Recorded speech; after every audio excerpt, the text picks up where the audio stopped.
Tonight we're stepping into a world of foggy Paris mornings, scratchy powdered hair, and royal secrets so bizarre they'd make your shampoo bottle blush. You're about to discover the strangely glamorous and slightly itchy reason why Louis XIV, a man so powerful he called himself the Sun King, decided he needed a whole garden dedicated to wigs. You step outside into the Parisian street, and it hits you. The air is thick, sour, and grey, like someone's been boiling cabbage under a dirty blanket. This isn't the romantic Paris you see in movies, it's 1650, and the city smells like sewage, ash, and musk. People toss waste from windows. Chimneys cough non-stop. The fog isn't romantic, it's toxic. Now imagine trying to keep clean in all this. Soap is expensive. Baths are suspicious. Your hair, greasy, brittle, and often crawling with unwelcome guests. And then, fashion swoops in like a powdered savior. Wigs explode into style during this time, not just as a fashion choice, but as a full-on survival strategy. The scalp is a battlefield, and a nice powdered wig isn't just stylish, it's protective camouflage. You can powder over lice. You can disguise disease. You can cover the shame of thinning hair with a magnificent puff of elegance.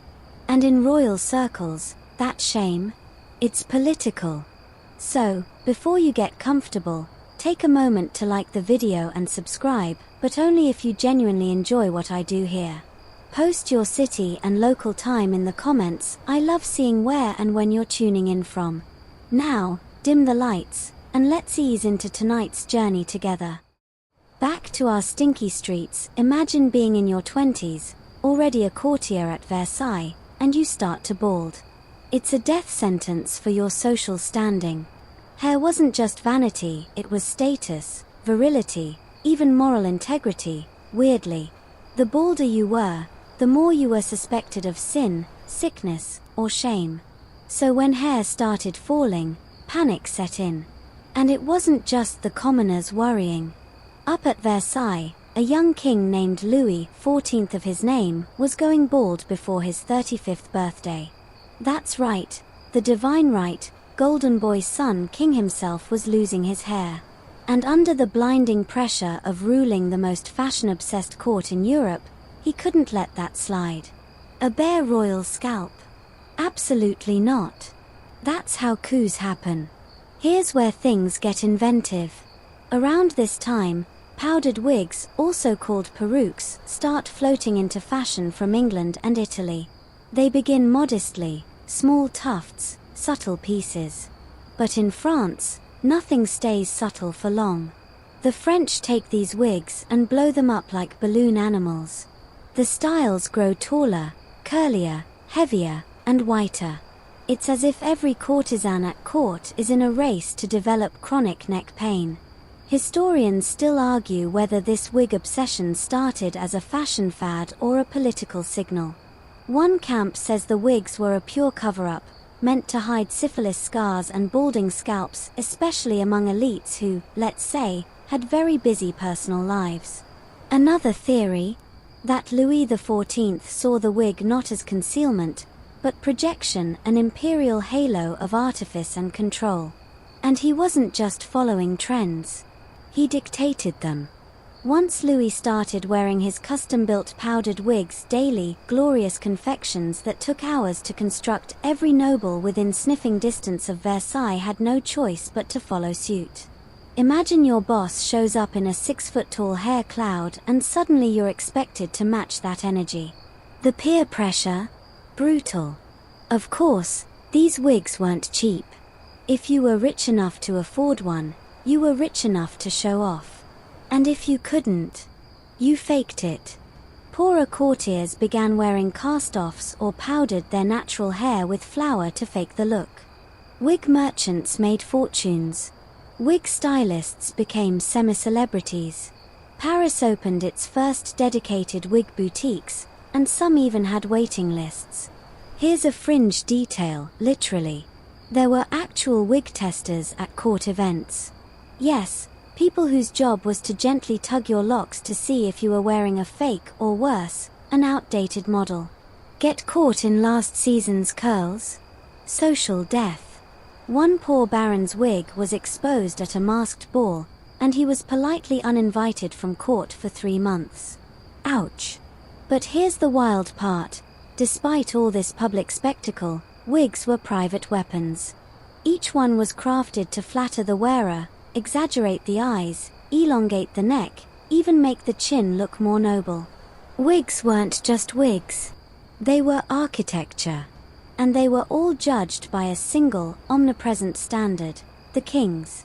Louis XIV had an uncanny ability to make every courtier orbit him like a powdered planet.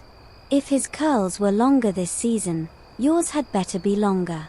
If his locks were more matte, more snowy, more perfume-drenched, so were yours. That's how the fashion climate worked at Versailles. It wasn't just style. It was politics in hair form.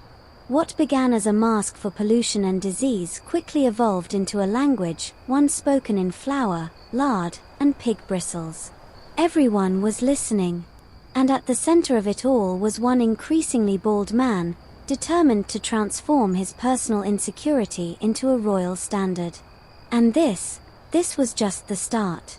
Because once Louis's obsession took root, he needed more than stylists and powder. He needed control. He needed supply. And soon, he needed a garden. Not for flowers, but for hair.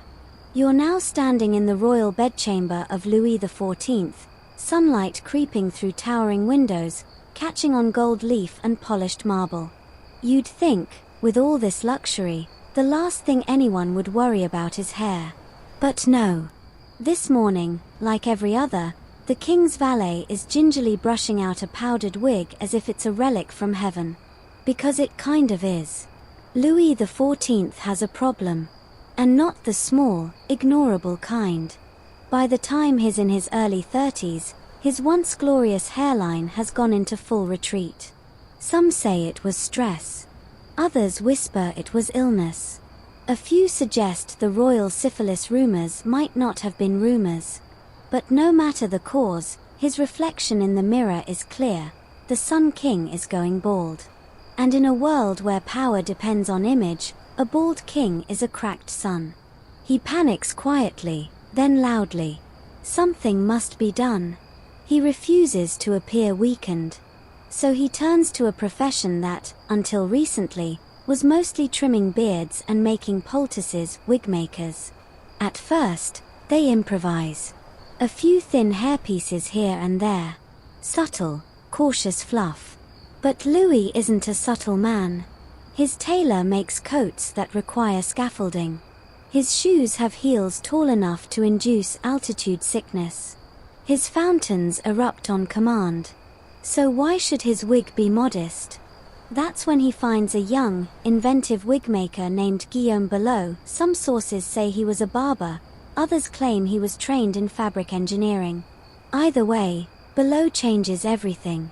He designs a prototype, a full head piece using goat hair, human strands, and dyed silk. The thing is absurdly large, absurdly white, and absurdly beautiful. It's not just a wig. It's a crown that pretends not to be one. Louis falls in love. He wears it once at a diplomatic meeting, and suddenly everyone else in the room feels an inch shorter. Not because they literally are, but because the king's new manner stretches skyward like a staircase to heaven. From then on, the wig is non-negotiable. Word spreads. The king's new look becomes a sensation. Nobles scribble letters home. You won't believe the hair. Painters scramble to adjust portraits. And below, he becomes the royal wig maker, a title now so important it comes with a salary, a crest, and access to the palace kitchens. You laugh, but court kitchens are currency. Fancy snacks equals political capital. Here's a curious twist. As Louis's wigs get bigger, so do everyone else's insecurities. Court life was already a pressure cooker of vanity and ambition, but now? You've got young dukes trembling over wig choices like their life depends on it, because it kind of does. Show up in the wrong wig, and you're out of favor. Out of favor means no land grants. No land grants means bankruptcy. From forehead to fortune, it's all connected. One duke famously commissioned a custom wig made entirely of white stallion manner. Another tried to embed sapphires into the curls. Someone attempted ostrich feathers, but a candle incident ended that experiment in literal flames. The line between elegance and fire hazard thinned daily. But back to Louis. The thing is, he's not just hiding a bald spot. He's weaponizing it. He's using his wig as a tool of absolute rule. Think about it. Every time a noble copies his style, they're submitting to him. They're acknowledging his image as supreme. The wig becomes an extension of royal authority, like the scepter or the throne, or the sword he rarely needs to unsheath anymore. And Louis leans all the way in. He doesn't just wear the wigs. He choreographs them. They change by season, by mood, by political atmosphere. In winter, denser, fur-lined powder tones. In spring, lighter, curlier, with floral perfume. For diplomatic audiences, the sunburst style, tight curls radiating from a central part, echoing the rays of Apollo. Yes, really. His head becomes a literal metaphor. Historians still debate whether Louis invented these wig codes or if his court simply projected them onto him. Some say he merely followed instinct, others argue he curated the entire aesthetic regime like a painter with a living canvas. What's not in doubt, by the 1670s, no one can touch him socially, politically, or follicularly. Now here's the quirky bit. Because his wigs are such a big deal, literally and figuratively, he starts commissioning them in sets. One for hunting. One for masquerade balls. One for when he's feeling melancholic, which, surprisingly, is often. These are tracked, labeled, and stored like priceless jewels. One record even shows a wig named Tempest, meaning storm, with wild curls and streaks of silver powder. Royal gossip said it was his favorite to wear when he was particularly annoyed with the Pope. You can't make this up. And just like that, the court follows.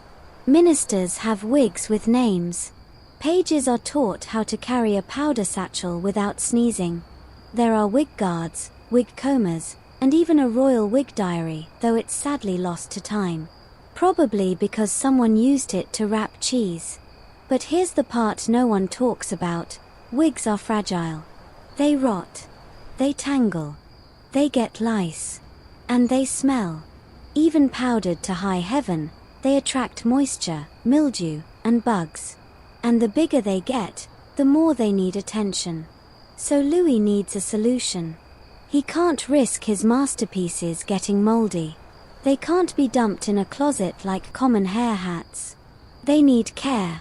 Light, airflow, even nutrition. And that's when the idea, mad, genius, inevitable, takes root. Why not create a dedicated space? Why not build a place where wigs can be dried, cleaned, scented, repaired, even tested under sunlight? Why not a garden? A royal wig garden. But not the kind with roses and fountains.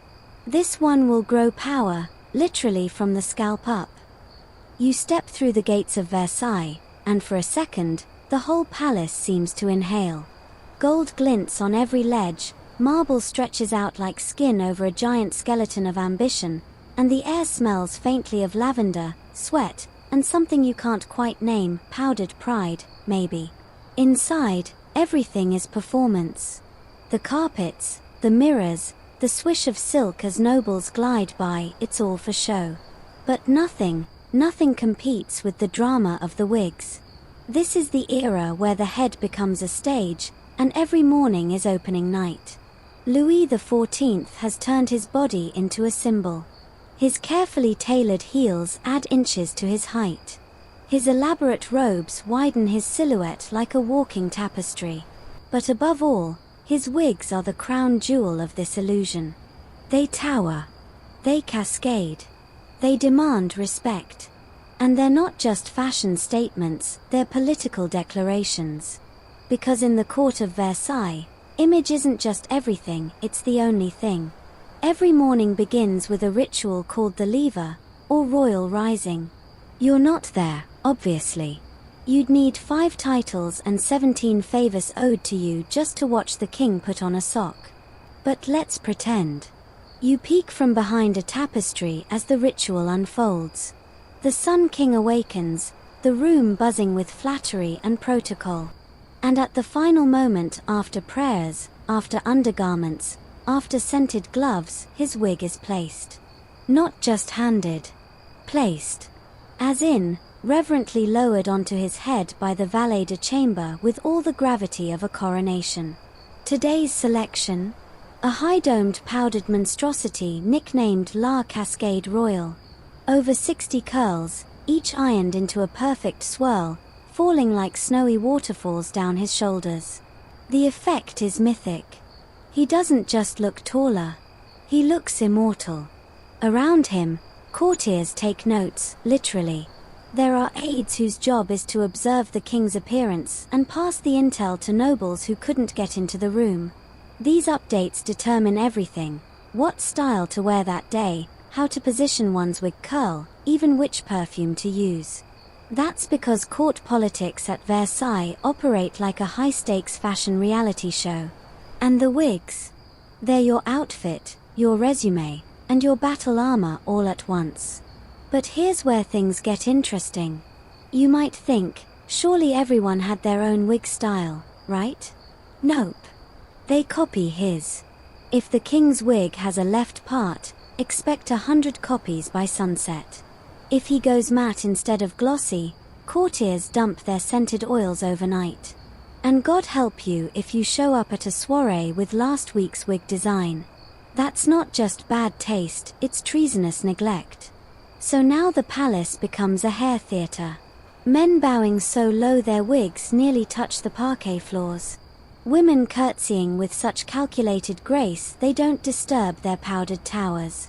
Everyone performing. Everyone watching. Everyone terrified. Even simple hallway encounters become tense. There's a famous moment recorded in a lady's diary where 2 dukes pass each other, and one stops mid-stride, gasps, and says, "Your curls are 12 count. The king's are 11. The other man turns pale, races back to his quarters, and is not seen again for 3 days. But it's not just the court flailing for status, it's the king pulling strings. Louis knows exactly what he's doing. He's creating dependence. If your self-worth hinges on matching the royal style, then your loyalty is guaranteed. You don't challenge a man who decides which curls are in fashion. You bow to him. Literally. Historians still argue whether this was strategy or instinct. Some claim Louis was an image savant who understood the optics of power better than any ruler before him. Others think he stumbled into this dynamic and just leaned really hard into it. Either way, the result is the same. Versailles becomes a living gallery of head sculptures, each one trying to outshine the others without outshining the king. And the king? He watches. He adjusts. He commissions new styles, new powders, new materials. He even consults artists, not just wig makers, but painters and architects, to help design the next look. Yes, you heard that right. Your hairstyle now involves a team of people who also built staircases and painted ceilings. There's one particularly bizarre account of a court ball where Louis arrives with a wig that sparkles faintly. People murmur. Did he use silver powder? Or moon dust? Was it a trick of the light? To this day, no one knows. Some say it was crushed mica from a Venetian artist's workshop. Others think it was reflective oil dabbed onto select curls. But one thing's certain, within a week, mica shortages hit Paris. And you? If you were a courtier, you'd be sweating. Not because of the politics, though those are brutal, but because wigs are hot. And heavy. And itchy. You feel the burn in your neck by midday. You keep a silver scratch stick tucked into your sleeve to poke under the hairline without anyone noticing. You pray the powder holds. You dread a summer breeze. And rain. Rain is the apocalypse. So why put up with it? Because at Versailles, a wig isn't just part of the outfit. It's the whole social ladder. The longer, thicker, and whiter your curls, the closer you are to the sun. And Louis XIV has made sure the center of that solar system is always his own perfectly sculpted head. Even the palace architecture adjusts to the wig era. Ceilings are raised, mirrors are multiplied, windows are redesigned to let in soft light that flatters powdered hair. There's even an entire salon where courtiers go not to dance or speak, but simply to be seen, side profile, back profile, full 360, let everyone admire your latest curls. And the king? He strolls through this world like a general inspecting troops. He notes who's flaking, who's wilting, who's daring to experiment with a side twist. His gaze, like his hair, is merciless. But he needs more than obedience. He needs infrastructure. He needs perfection, every day, without fail. And that's when he decides, wigs need to be made, tested, and stored in a way that matches their importance. Not tossed into boxes. Not hung on wooden heads. They need light. They need air. They need room to breathe. He calls a meeting. And from it is born the next strange chapter in royal fashion history, a secret plot to build the first ever living facility for hairpieces. A hidden garden. You slip through a narrow corridor behind the Queen's salon, down a passage you're definitely not supposed to be in. It's dark, slightly damp, and lined with portraits of long-forgotten uncles who never made it past minor titles. And then, a door. No markings, no guards, just a heavy oak barrier with a scent, faintly floral, faintly musky. You press it open. And suddenly, you're standing in it. The secret marvel. The strange wonder. The royal wig garden. It's not what you expected. There are no fountains, no birdsong. No lounging nobles whispering sweet nothings while pretending not to die of boredom. Instead, this place hums quietly with purpose. Imagine a greenhouse, but instead of tomato vines and orchids, there are rows of perfectly sculpted wigs, each perched on a polished mannequin bust, aligned like soldiers awaiting review. The air is warm, carefully maintained. Not too dry, not too humid. You smell rosewater and lavender, mingled with the faintest trace of sandalwood powder. A soft breeze filters through latticework vents in the ceiling, designed specifically to keep the wigs from wilting or curling unevenly. That's right. Versailles engineers built an early climate control system not for people, but for hairpieces. Because these aren't ordinary wigs. These are the king's personal collection. Some worn, some never used. Some prototypes with wild flair, braided wings, antelope curves, powdered black with ghostly shimmer. Others are classic pieces, from the early days of his bald panic. This is where his legacy sleeps, strand by strand. And attending to them, quiet men and women in neutral-toned uniforms. The guardians de perruques. A private staff sworn to the upkeep of the king's most precious accessories. You won't find them in court records or oil paintings, but they exist. Like ghosts with combs. Their day begins before dawn. They inspect each wig for signs of dust or rot. They fluff the curls with ivory-toothed combs. They apply dry powders mixed with crushed violets or orris root. Some wigs get suntime, carefully rotated on revolving pedestals to mimic the natural arc of daylight. Others are sealed into cabinets with perfumed sachets to help them settle.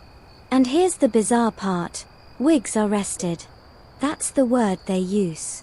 Rested, as if they're living creatures recovering from stress. A heavily worn wig needs 2 weeks of stillness, minimal handling, and scent rebalancing. It's spa treatment, for hair you no longer grow. Historians still argue whether Louis personally oversaw the garden's creation or whether a particularly ambitious chamberlain proposed it to gain favor. Some scholars believe the idea came after a minor scandal, when a wig stored improperly began to mold right before a visit from the Doge of Venice. The king's fury, they say, was volcanic. So the garden was born. Quietly. Secretly. Tucked in a lesser-used wing of the palace, away from the gossip and candle smoke. An oasis of follicular calm. It's also a test lab. One corner is blocked off with a green velvet rope, experimental wigs. You see designs that never made it to court, a wig made of silk threads woven into Celtic knots. One shaped into a ridged spiral, supposedly to echo the shell of a nautilus. One with an absurdly tall crown, over 2 feet high, clearly designed to be viewed from balconies below. And then there's the chalkboard. Yes, an actual chalkboard, placed in the back of the garden, where the guardians record weather notes, powder formulas, and curl tension. It reads like the diary of a haunted chemist. Tuesday, humidity affecting the right side of number 22. Restructure with birch talc and dry air. Thursday, crushed amber test successful. Do not repeat without gloves. Smell clings. Saturday, wig 41 shed during rotation. Guard possibly drunk. You chuckle, but then glance at the guards posted at the door. You stop chuckling. These wigs are a state asset. Not just fashion, not just vanity. They're political tools. Just like royal seals, or treaty signatures. Because each wig Louis wears sends a message of power, of mood, of approval. And if a wig malfunctions, it's more than a bad hair day. It's a crisis. There's even a rotation schedule. Wigs marked with red dots are active, ready to be worn. Yellow dots indicate cooling. Blue dots are archival, only used for paintings or anniversaries. And black dots. Those are wigs in mourning. Worn during funerals, national tragedies, or when the king wants to remind his enemies that he too has suffered. One of the wigs on a black dotted pedestal is particularly striking. It's smaller, more restrained, with black powder and silk netting. Rumor says Louis wore it the day his longtime mistress, Madame de Montespan, was exiled from court. The king arrived at mass in it, his eyes shadowed, his head bowed, but the message? Pure theatre. I am sad, yes. But I am still king. And now, you start to understand, the garden isn't just a storage room. It's a memory palace. Each wig is a chapter of the king's story. His triumphs, his scandals, his experiments and regrets all woven into curls and waves. This garden is Versailles in miniature. Artifice, beauty, discipline, and a whiff of insanity. You catch sight of one of the gardeners, or hair wardens, as they're unofficially called, holding a brush carved from mother of pearl. He's not brushing with speed, but with reverence. As if each stroke erases a failure from the past. And next to him, a young assistant holds a ledger. She's logging wig conditions, wear history, and mood compatibility. That's right, certain wigs match certain royal moods. Feeling celebratory? Go for the champagne burst, a plume-like wig with silver fluting. Feeling melancholic? Opt for twilight quietude, soft grey curls with a flattened profile. Some wigs have never been worn. Louis commissions them just to own them. He likes knowing the option exists. Like a general building weapons he hopes never to use. Quirky fact time. The garden even has a small aviary, not for show, but for feathers. Occasionally, wigs are adorned with plumage, and the king refuses to use imported feathers. Too unreliable, he once declared. Too foreign. So, Versailles breeds its own. Chickens, pigeons, even a few exotic pheasants, all raised on powdered feed for color consistency. The irony. No one's sure if the king ever wore a feathered wig. But the aviary stays. Just in case. By now, you're overwhelmed. The quiet rustle of air, the gleam of light on powdered curls, it all starts to feel surreal. You're not in a palace anymore. You're in a shrine, a secret reliquary of hair, status, and control. And just when you think you've seen it all, you notice a door in the back. It's smaller, made of polished black wood, almost invisible against the wall. And behind it, a new level of madness is waiting. Because if wigs can be stored in gardens, why not grown? The black door opens with a whisper, and you hesitate. Something tells you this wasn't meant for courtly eyes. This feels like one of those Versailles secrets that didn't make it into the memoirs, not because it was scandalous, but because no one could agree on whether it was genius or deeply unwell. You step inside. It's cooler here, darker. The scent changes, less perfumed, more earthy. A blend of soil, linen, beeswax, and faint metallic tang.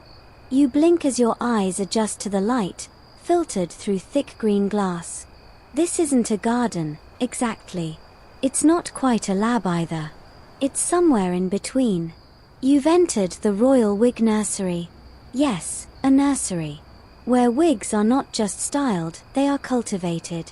Welcome to the weirdest experiment in cosmetic horticulture, an early, borderline mystical attempt to grow wig materials under controlled conditions. This is where Versailles' obsession with perfection truly jumps the hedge. You see rows of tables, each topped with stretched linen frames. On them lie hair strands, hundreds, possibly thousands, arranged in delicate spirals, gently weighted by tiny crystal beads. The strands are being slowly curled using time, humidity, and gravity. Not heat. Not irons. The process is called natural persuasion. The idea is to coax the hair into holding a memory of motion, the way vines bend toward light. It's both beautiful and bizarre. Each strand has a tag tied to it. You lean closer. The labels read like poetic incantations. Mirthful Auburn, Batch 7, light curl attempt, summer breeze only. Stubborn Grey, Batch 4, still resisting shape, may require song. Wait. Song. Yes. One of the staff, again, all dressed in soft grey and beige, like ghosts of a forgotten tailor shop, is gently humming as she brushes a set of ash blonde strands. Her voice barely audible, more vibration than melody. You ask if she believes the hair responds to music. She smiles and replies, it remembers feeling. So we give it feeling. You try not to stare. Historians still argue whether this entire room was science or superstition. Some claim Louis XIV read a fringe Italian treatise on sympathetic hair, the idea that once cut, hair retains the emotional state of its donor. Others think the whole nursery was just a vanity project pitched by an eccentric court herbalist who needed employment after setting fire to the Queen's lemon trees. The debate, like the wigs, remains tangled. But there's no denying the effort here. Hair is sourced, sorted, soaked in milk or honey or vinegar depending on desired texture. Some is human. Some is horsehair, chosen for its stiffness. A few rare pieces are made from the down of newborn goats, imported from Anatolia, said to be lighter than smoke. Louis had a brief fascination with cloud wigs, barely their headpieces that hovered more than they rested. They were spectacular on stage but disastrous in wind. The nursery is also where experimental binding techniques are developed. Instead of the usual weaving onto linen caps, some wigs here are being affixed using beeswax threads, spun silk, even silver wire. One particularly haunting contraption resembles a spiderweb with hair stretched taut between its delicate spokes. It's marked number 47, abandoned due to hauntings. You don't ask. In one corner, you spot something that looks almost alive, a wig forming itself. Long strands dangle from a wrought iron halo, spinning slowly as air flows around it. A candle flickers beneath, creating tiny convection currents. It's as if someone tried to crossbreed a chandelier with a jellyfish. This, the attendant tells you, is the whisper curl. Never worn. Too unpredictable. One moment it lies flat, the next it billows like a sail. The king saw it once and declared it mad but poetic. Which, you're beginning to realize, might be the entire motto of Versailles. And here's your fringe fact of the evening: wigs grown in the nursery aren't just for the king. Sometimes, they're gifted. Yes, gifted. A duke who shows extreme loyalty. A visiting monarch who flatters correctly. A young heir favored by Madame de Maintenon. Each is given a custom wig born of the nursery, presented in a velvet-lined box with a handwritten letter from the royal hair steward. These gifts are never to be worn casually, only at state dinners, coronations, or what they call emotive events, which includes opera premieres and solar eclipses. The nursery also keeps a tiny apothecary. Rows of tinctures, jars, and flasks with labels like hair oil, lunar infused, antifrizz mercury extract, and fortitude essence, distilled in silence. Some are legitimate recipes, vinegar and alum mixtures used to clean or set curls. Others are clearly nonsense but persisted due to one success at one banquet 3 years ago. If something made the king smile once, it got bottled forever. At the center of the nursery stands a marble bust, Louis XIV himself, but younger, smoother, unburdened by rule. This is the test dummy. Every wig prototype is fitted on this bust first. If it fails here, falls limp, sheds, shifts under candlelight, it's banished. Or, more dramatically, burned. The ritual burnings happen once a year, near the winter solstice. Discarded or failed wigs are piled in the orchard and ceremoniously set alight while a quartet plays softly nearby. Courtiers watch from the windows. Some cry. Some drink. The king rarely attends. It's considered too intimate. And just when you think this can't get any more layered, someone casually mentions that wig ashes are repurposed. Yes. Used to fertilize the palace roses. Those vibrant blossoms you saw climbing the trellises earlier today? Fed by powdered failure. Versailles is nothing if not efficient. So now you've seen it. The wigs aren't just accessories. They're born, nurtured, tested, judged, gifted, burned, and reborn. They carry stories in their fibers. They reflect the king's moods, fears, victories, and vanities. Their history combed, curled, and sprayed into place. As you step back through the black door, out of the nursery and into the bright, chirping calm of the wig garden, you realize something odd. You've started to care. About wigs. About their well-being.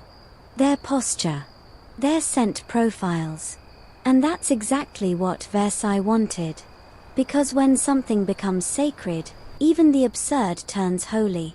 You leave the nursery quietly, the scent of powdered lavender and boiled beeswax still clinging to your clothes like something trying to follow you out.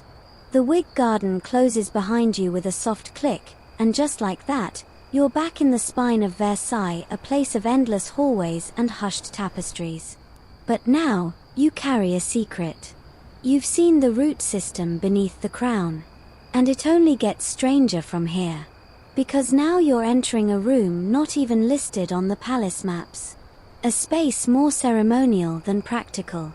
A space devoted entirely to the display, curation, and worship, yes, worship of one single wig. The solar wig. You've heard of it, of course. Everyone has.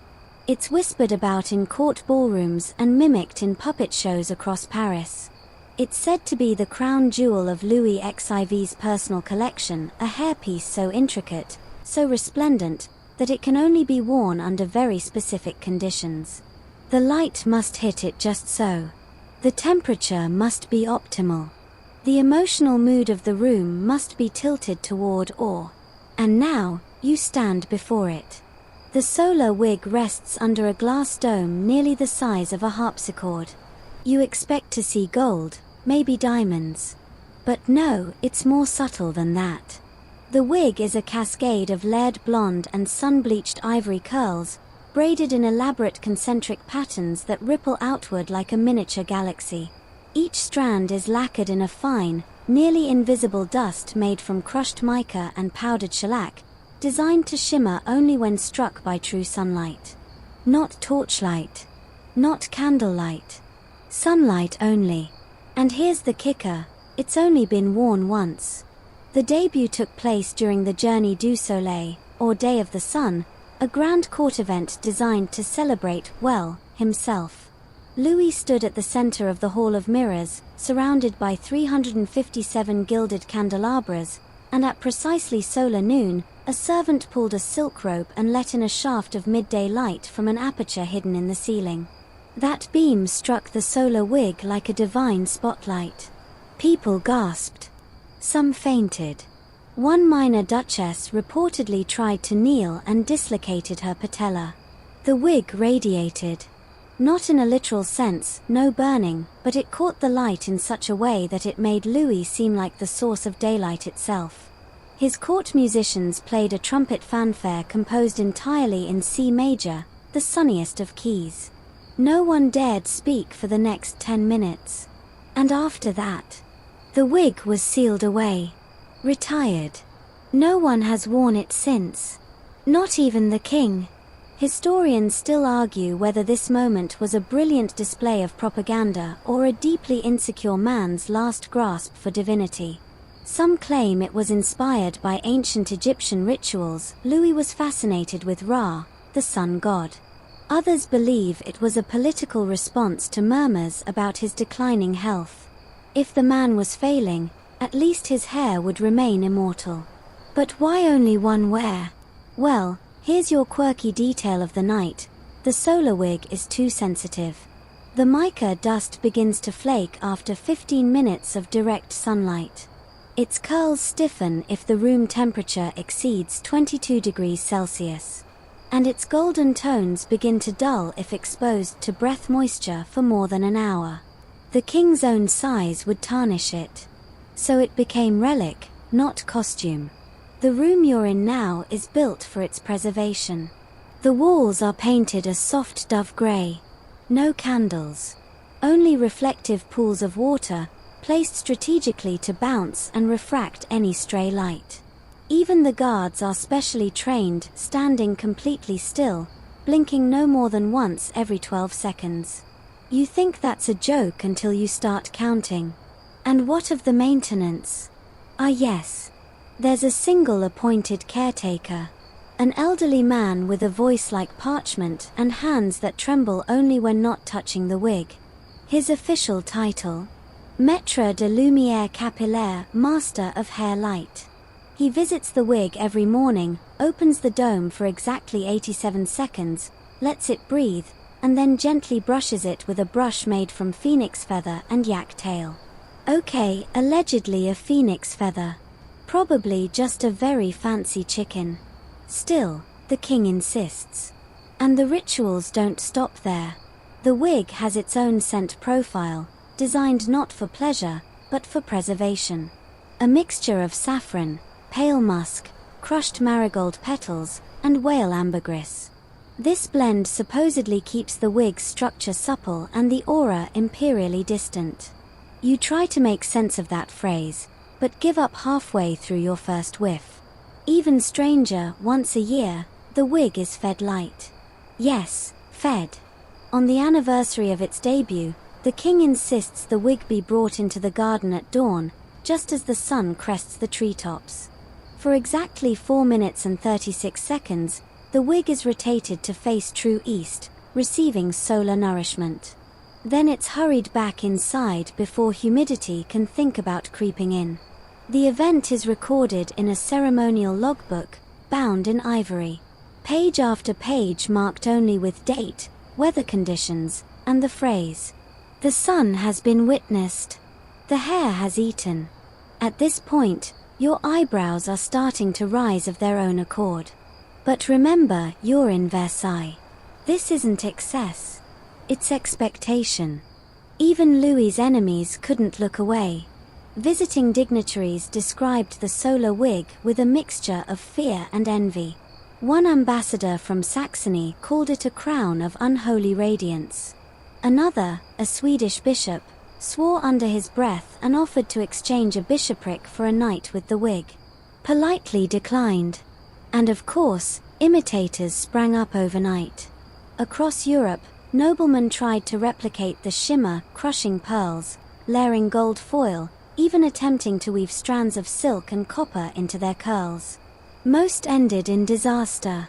One Bavarian count set his own ballroom ablaze after misting his wig with brandy to enhance the glisten.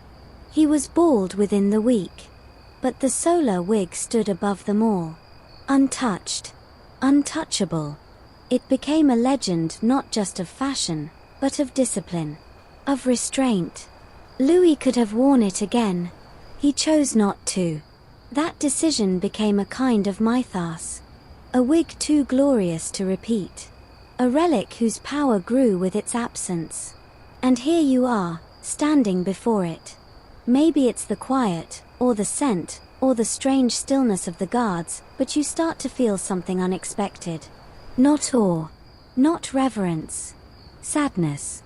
Because the solar wig, in all its shimmer and precision, is also a symbol of isolation.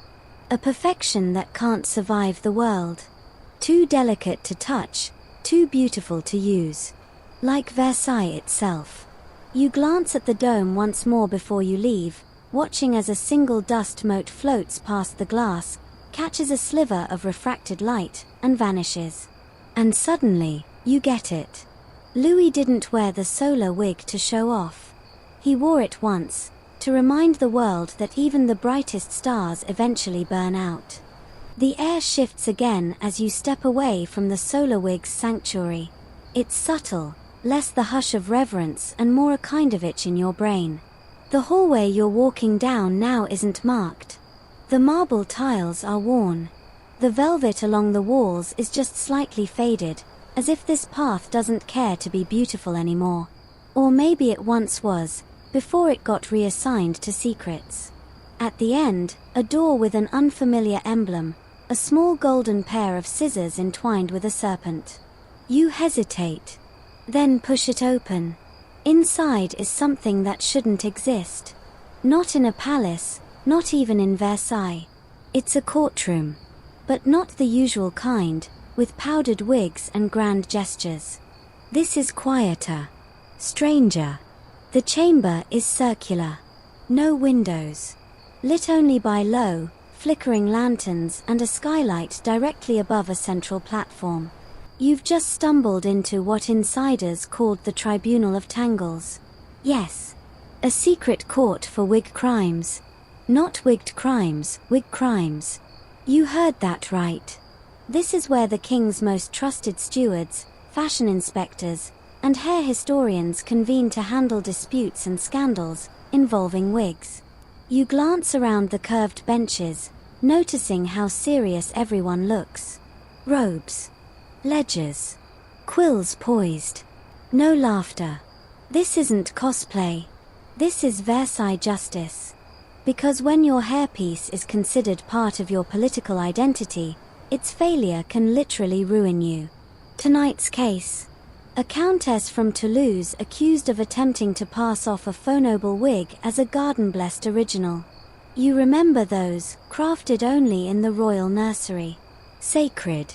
Protected. You lean in. This is good. Her defense is slippery. It was originally royal, she argues, but I purchased it secondhand from a marquis who never even wore it outdoors. Gasps. Someone drops a quill. One inspector stands up and gestures toward a tray holding the offending wig, presented like evidence in a jewel heist. He lifts it, revealing, gasp, a seam. Not just any seam. A cheap cotton thread, uneven and frayed. A direct insult to the wig's supposed provenance. And here's your quirky fact of the night. Counterfeit wig detection was an actual position at court.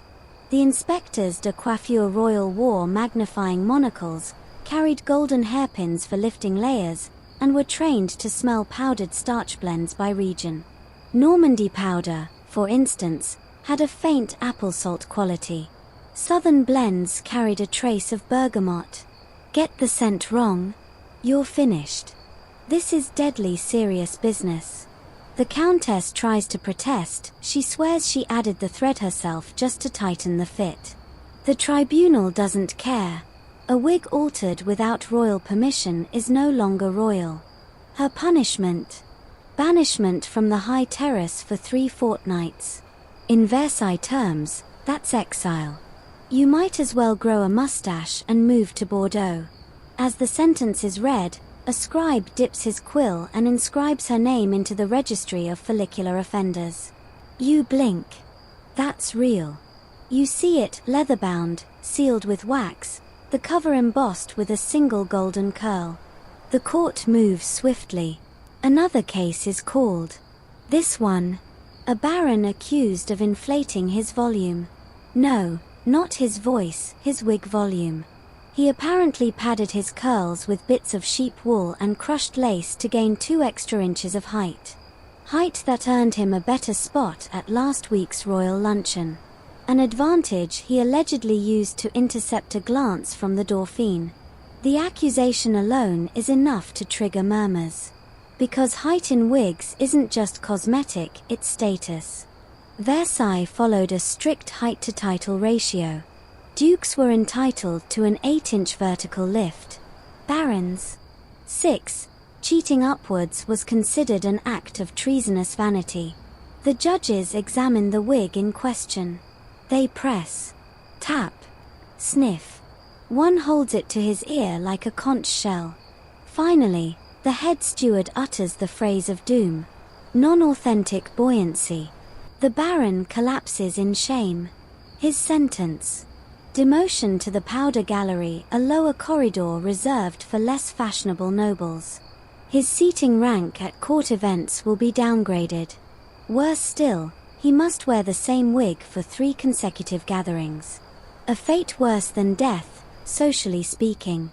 You might be laughing inside, but these were real reputational catastrophes.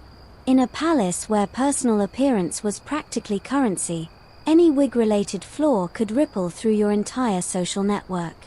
One misplaced curl could cost you a marriage proposal. A droopy side fringe might block your invitation to the hunting lodge.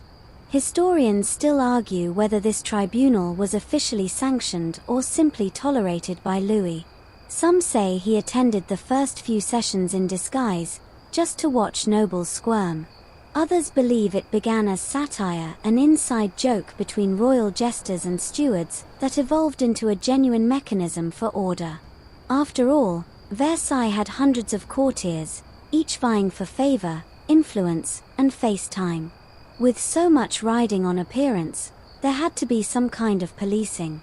And in a world where the king himself rarely made mistakes, someone had to take the fall when the elegance wavered.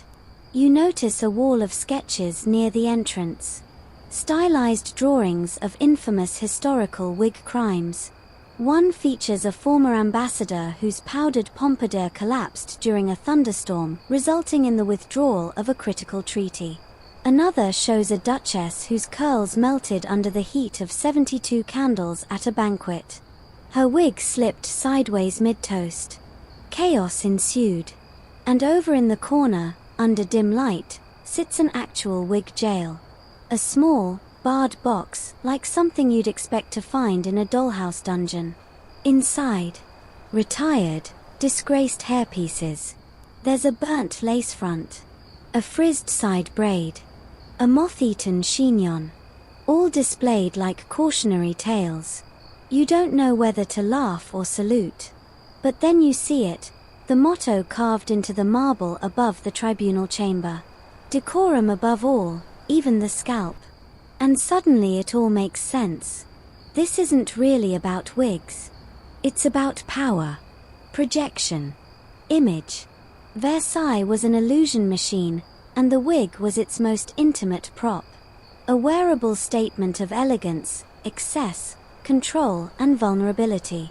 Because even with gold-encrusted mirrors, embroidered slippers, and orchestras that followed the king into gardens, all it took was one robe curl to unravel everything. So yes, of course they needed a tribunal. Where else would you put the panic? You step out of the courtroom slowly, Your own hair now feeling strangely inadequate. No volume. No powder. No tribunal to monitor your posture. But then again, maybe that's freedom. Maybe the greatest wig is the one you don't have to wear. You emerge from the tribunal's stone-walled hush with a new respect for hair, and probably a mild fear of cotton thread. The palace seems louder now. Clearer. You hear the click of heeled shoes against marble, the distant drone of a viola da gamba, even the soft whoosh of someone turning too quickly in a satin overcoat. Versailles breathes with controlled chaos, like a peacock trying to whisper. You keep walking. This time, toward a room that smells unmistakably of burnt sugar and wet charcoal. You're not lost. You're headed to what insiders quietly called the powder boom room, the explosive heart of Louis XIV's wig empire. Yes, explosive. As in literally. Because here's something Versailles doesn't advertise. Wig powdering was extremely flammable.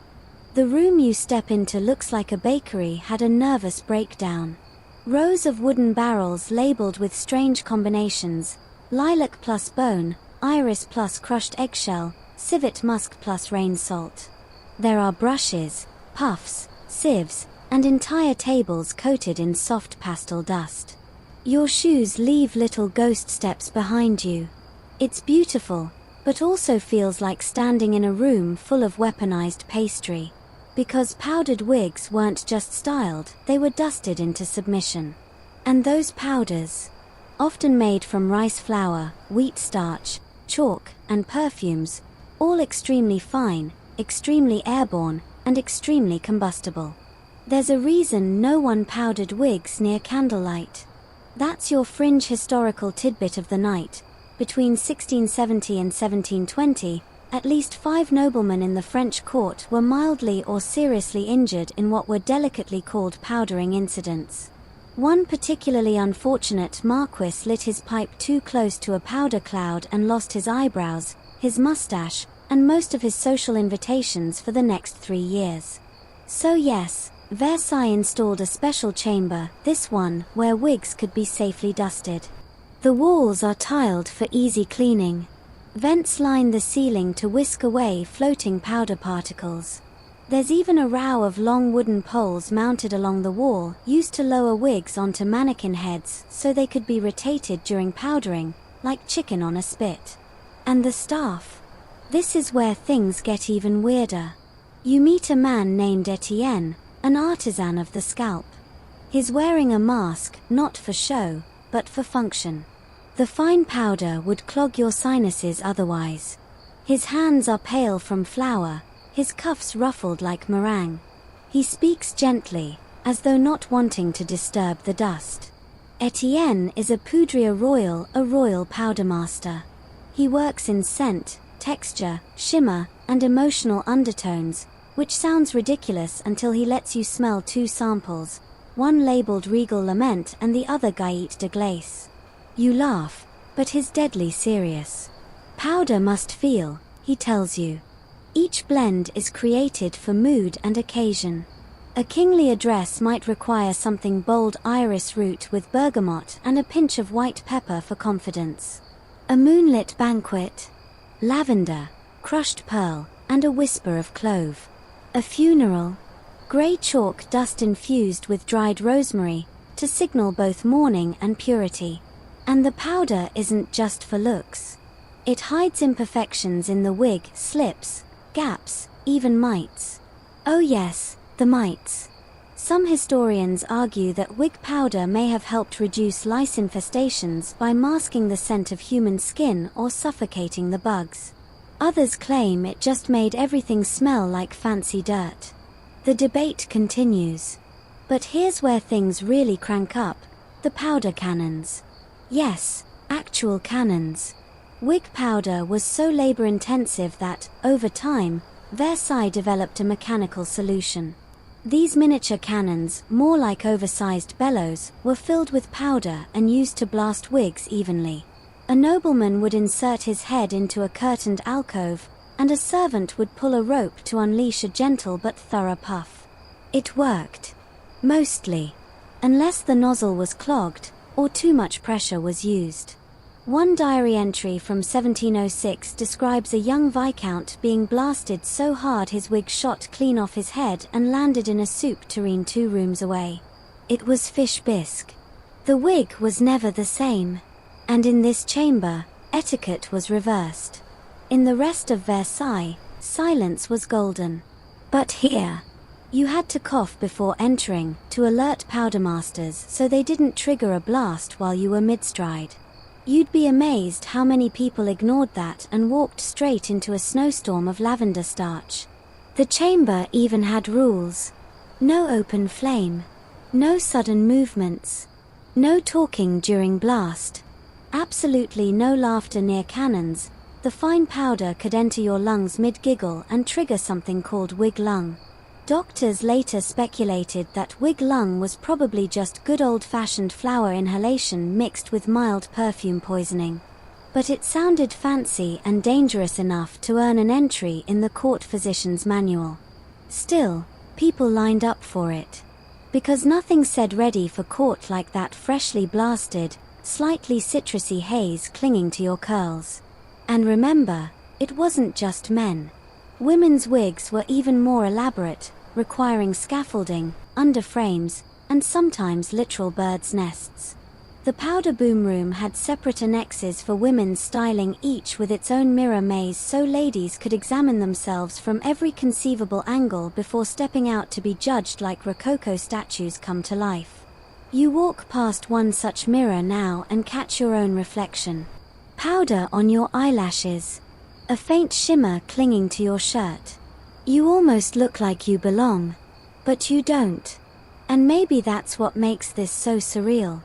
Because here, powder is more than decoration. It's transformation. It turns an average noble into a celestial being, a soft-edged silhouette ready to glide through mirrored halls. It also hides things: age, blemishes, fear. Every blast is both shield and spotlight. Every scent a kind of camouflage. And Louis was obsessed.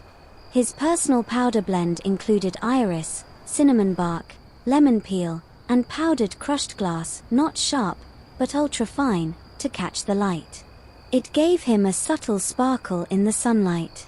He called it la cendre du soleil, the ash of the sun. Historians still argue whether this sparkle was intentional symbolism or just a king enjoying his own myth. Some suggest he used it to mask a thinning scalp in his later years. Others believe it was a quiet nod to mortality, dust to dust, shimmer to shimmer. Either way, it worked.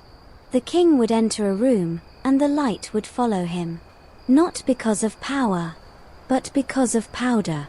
And now, as you exit the boom room and step back into the stone corridor, the scent clings to you. Sweet, floral, faintly sad. You've breathed in Versailles. And it doesn't leave quietly. You leave the powder boom room still slightly sparkling, your footsteps trailing a faint ghost of violet-scented starch. As you move down yet another corridor gilded within an inch of its sanity, you start to feel something beneath the grandeur, a pulse. A tension. Like Versailles is keeping a secret behind every silk curtain and carved cherub. And tonight, you're heading toward one of its strangest. It starts with a locked gate. Not golden, not even polished. Iron. You'd miss it entirely if not for the flickering lantern above, green-glassed, signaling a certain kind of guest. You pass through, duck under a low arch, and find yourself in a garden unlike any you've seen before. Not because of what's growing, but because of what's buried. Welcome to the tomb of the failed fashions, the final resting place of wigs that didn't make the cut. Yes. A wig graveyard. This was real. When you reign as a sun god, your accessories don't just get discarded, they get ceremonially retired. This strange little glade, tucked behind a wall of sculpted yews, was where Louis XIV had his wigmakers quietly lay to rest designs that displeased him. Think of it as Versailles' version of a designer's trash bin, except ritually blessed, mildly cursed, and visited mostly at night. A breeze brushes your cheek. The grass here grows in perfect concentric circles around the central monument, a stone obelisk etched with the Latin words Formae Mortuae, Gloria Perdita, Dead Styles, Lost Glory. You lean closer. At the base of the obelisk, small wooden plaques mark the fallen. La Tempit Coiffée, too wide for doorways.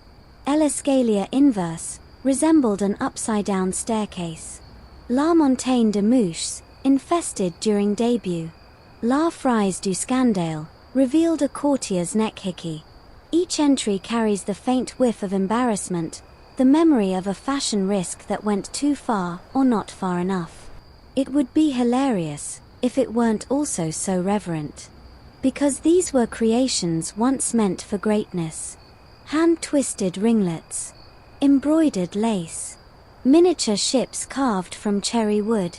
Some were even infused with metal filigree to sing in the wind. And yet, all now lie beneath the soil unworn, unloved, undone by the brutal court consensus of not fabulous enough. You kneel by one tiny headstone and brush away a tuft of moss.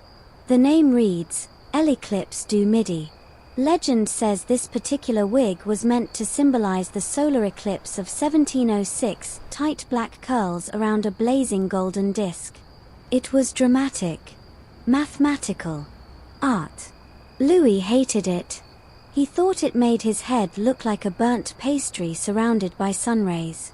And thus, the eclipse wig was buried at dawn, under clouded skies, with exactly 7 wigmakers in attendance.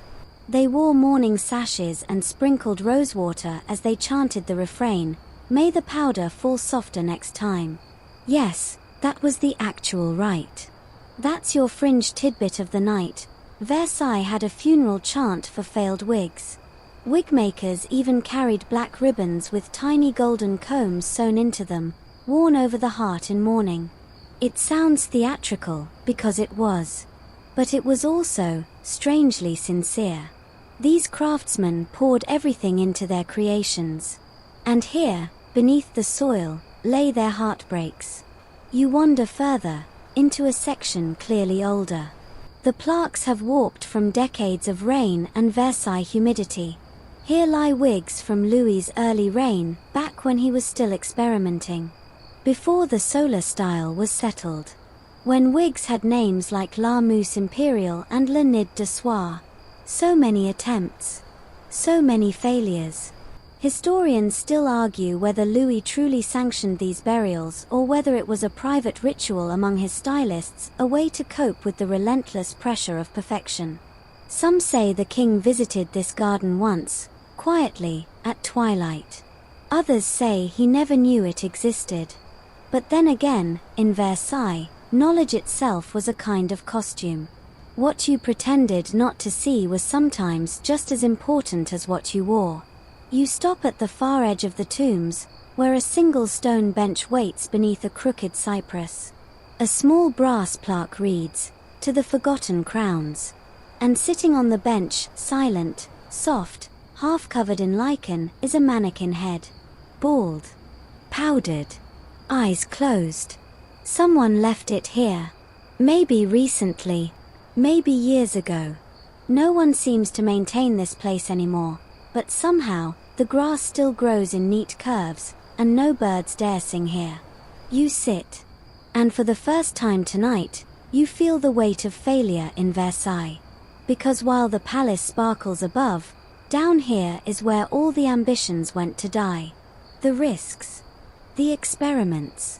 The bold silhouettes that were just one puff of powder away from becoming legend, but missed the mark. And it hits you. This wasn't a world that allowed mistakes. When fashion is law, a bad design is more than ugly, it's insubordinate. Imagine working for months on a masterpiece of swan feathers and moonlight-infused silk, only to watch the king arch one eyebrow, tilt his head slightly, and say, "Non. That's it. You're done." Your creation is exiled to the wig graveyard. You return to your atelier with nothing but the echo of court laughter and the scent of crushed dreams in your hair. And yet, they kept creating. Because even failure at Versailles was a kind of worship. An offering.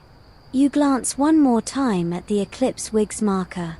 Someone left a single curl of silver thread wrapped around a twig. Like a forgotten bracelet. A tribute. You don't touch it. You just nod. Respect. Then stand. And as you leave the garden, you realize no one else knows you were here. This place isn't on the tour. It doesn't exist in the glossy books or the guided apps. It's Versailles whispering to itself. The buried wigs. The unspoken defeats. The roots beneath the crown. You return from the graveyard a little quieter, a little dustier, and probably more emotionally attached to a mannequin than you expected. Versailles has that effect, it layers spectacle over sorrow until you can't tell whether you're laughing or grieving. You wipe your shoes on a velvet-lined step. Yes, even the stair brushes here are luxurious, and move toward a less mournful space. You're heading into daylight now, sort of. Filtered light trickles through tall, frosted glass panes etched with looping patterns of clouds and suns. You find yourself in a room more laboratory than salon, its ceilings tall, its furniture spare. Instruments hang from the walls like surgical tools, each with a polished bone handle and some function that makes your scalp prickle just looking at it. This is the innovation salon, where wig ideas were not only born, but dissected. Here, Louis stylists didn't just build wigs, they pushed wig technology forward like caffeinated futurists. You sit on a tufted bench and gaze at the central exhibit, a revolving display stand holding the first collapsible travel wig. No joke. It looks like a pastry crossed with a mousetrap. Springs, silk loops, hidden straps. You're not even sure how to touch it without triggering some Baroque Rube Goldberg reaction. And you wouldn't be wrong to hesitate. One noblewoman in 1714 attempted to put on this model mid-carriage ride and lost 2 earrings, her dignity, and part of her left eyebrow. But you have to admire the ambition. Because travel in the 17th century was not kind to hair. Horses jostled. Coaches jolted. Humidity betrayed even the most loyal curls. So the royal ateliers set out to engineer wigs that adapted. Telescoping frames that could flatten under pressure. Clip-on side curls. Pre-powdered compartments activated by sweat. Seriously, someone tried that. Historians still argue whether these innovations ever reached the king himself or stayed confined to noble eccentricity. But the fact that a prototype for a weather-reactive wig exists here, complete with mercury barometer triggers, suggests Versailles took experimentation very seriously. That's your historical fact for this section. Louis XIV oversaw more than just aesthetics, he encouraged invention. Within his court were mini R&D departments for fashion, fragrance, and yes, hair. Enter Madame Lucienne Vollier. You wouldn't expect it, but this soft-spoken former textile dyer became one of the most radical wig engineers in Versailles. Known among staff as La Tisseuse Fantôme, the Phantom Weaver, she pioneered wig foundation fabrics that stretched ever so slightly with heat. She also experimented with hair memory, braiding in fine strands of wire that allowed curls to snap back into shape after compression. Fringe tidbit. Vollier once presented a working prototype of a wig alarm to the Dauphin, an ornate updo with a hidden compartment containing a tiny chime bell. When the wearer bowed too quickly, the bell rang. The goal? To train young nobles to move more gracefully. It didn't catch on, but it made for excellent gossip. You stroll deeper into the salon, past schematic sketches pinned with brass tacks. Here's a blueprint for a wig that doubles as a secret message carrier, tiny scrolls slipped into hollow ringlets. There's even a mock-up of a fountain wig, built for garden parties, where a concealed pump could spritz rosewater mist from the crown. It sounds absurd.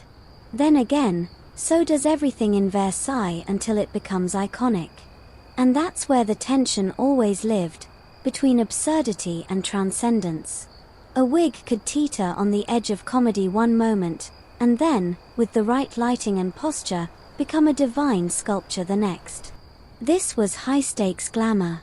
You stop in front of a pedestal. On it rests what looks like a black velvet dome. No curls. No powder.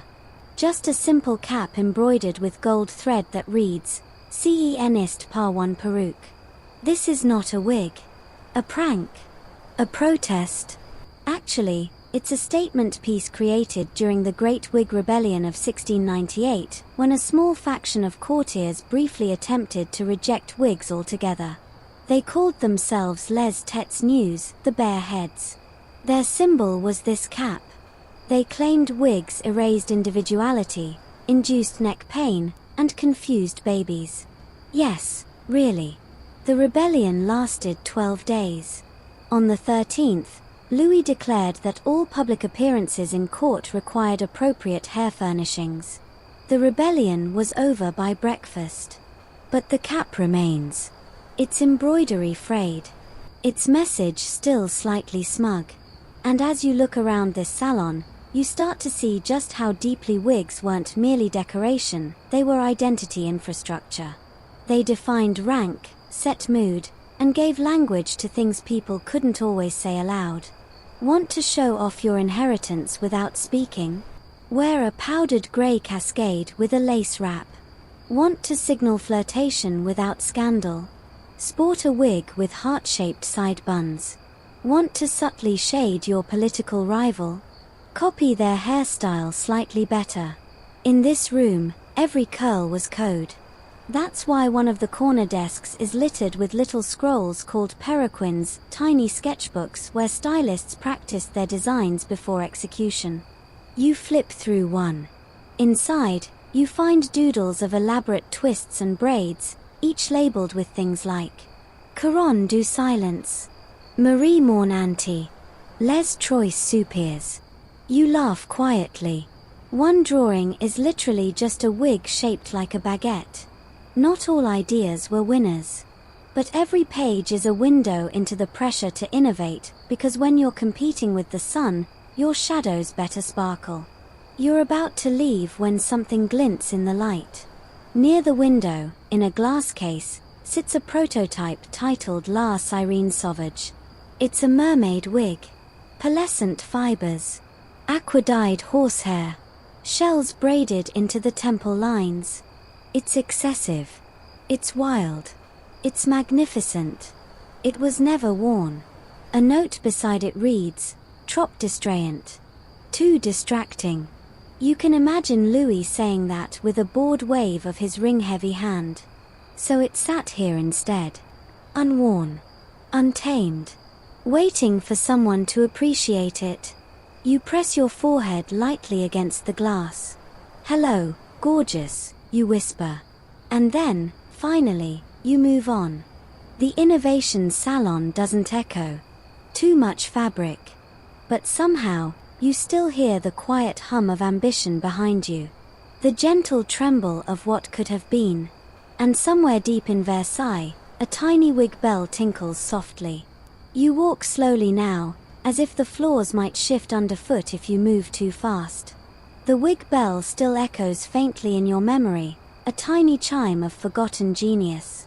And just when you think Versailles can't get more absurd, or more brilliant, you turn a corner and find yourself facing a set of enormous mirrored doors.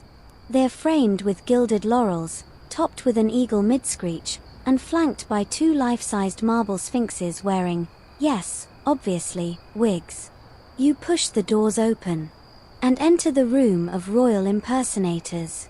This is where things get really weird. See, it turns out, one Louis XIV wasn't always enough. There were days, feasts, state visits, moonlit promenades when the real Louis simply couldn't be everywhere at once. So he did the only logical thing. He hired decoy kings. Trained lookalikes. Men of similar build and bearing who could, with the right makeup, outfit, and most importantly, wig, pass as the monarch for brief appearances. Yep. Versailles had stunt doubles. And you thought your job was stressful. You step carefully into the chamber. It's long and narrow, like a chapel, and each wall is lined with full-sized mannequins dressed in various Louis XIV disguises. 12 in total.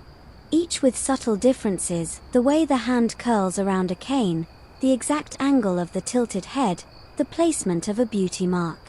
They're arranged as if frozen mid-procession, caught in eternal royal motion. At the center of the room, under a domed skylight, stands the pièce de résistance, the master wig of deception. This single wig, if legend holds true, was shared among Louis' stand-ins, passed between them like a sacred torch. The idea was that the wig itself carried the authority of the king. The curls were styled to an exact, mathematically calculated pattern, 32 precise ringlets on each side, the left side slightly looser to appear more divinely spontaneous. The wig even had a faint scent, reportedly a custom perfume called Soleil Fix, a blend of bergamot, lavender, powdered ambergris, and just the slightest trace of burnt parchment, meant to simulate the smell of someone who's been reading royal decrees all afternoon. Yes, seriously. And it worked. Foreign envoys, new courtiers, even members of the public were often completely unaware that the Louis they saw at a particular balcony or dinner was actually Jacques from the stable block in high heels and 3 hours of prosthetics. That's your historical fact tonight. Louis XIV's court used impersonators as part of their daily pageantry. Not for deception per se, but to maintain the illusion of omnipresence. The king could appear godlike because, well, he had backups. Your fringe tidbit. One of these impersonators, Claude de Lorme, grew so famous in secret circles for his mimicry that he allegedly began impersonating the king on his own, sneaking into salons for free drinks and seductions. When caught, he was exiled not for treason, but for copyright infringement of the royal image. Okay, not the actual term used, but close enough. Historians still argue whether the impersonators were ever used in political ceremonies, or whether they were strictly for entertainment and appearances. Some letters hint that an impostor once stood in for Louis during a minor treaty signing. Others insist the king would never allow his divine image to be faked in anything official. But really, who would know? You examine the master wig more closely. Its fibers are a mix of human hair, yak, and something called moire foxfur blend, which sounds like a scam until you realize it cost more than an entire town's yearly taxes.